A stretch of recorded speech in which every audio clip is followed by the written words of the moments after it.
बहुत समय पहले की बात है। एक छोटे से गांव में रमेश नाम का एक किसान रहता था।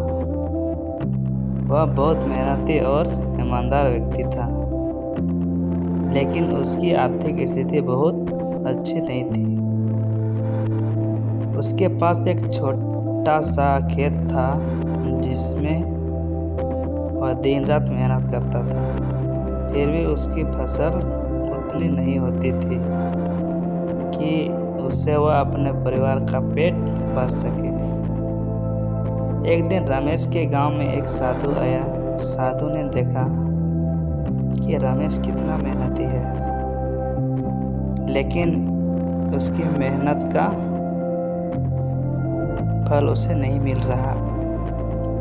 साधु ने उससे कहा, तुम बहुत मेहनती हो, लेकिन तुम्हारी मेहनत का सही उपयोग नहीं हो रहा। मैं तुम्हें एक मंत्र देता हूँ, इसे हर दिन अपनी फसल के पास जाकर पढ़ो और तुम्हारी किस्मत बदल जाएगी। रमेश ने साधु के दिए हुए मंत्र पर विश्वास किया और रोज सुबह सुबह अपनी फसल के पास जाकर वह मंत्र पढ़ने लगा।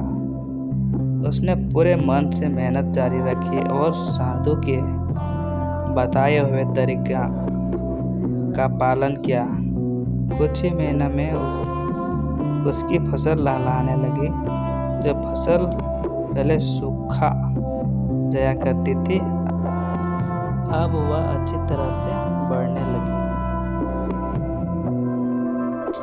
लेकिन उसके साथ ये रमेश को ये भी समझ में आया कि केवल मंत्र ही नहीं, बल्कि उसकी सोच और दृष्टिकोण में आए परिवर्तन ने भी उसकी किस्मत बदली है।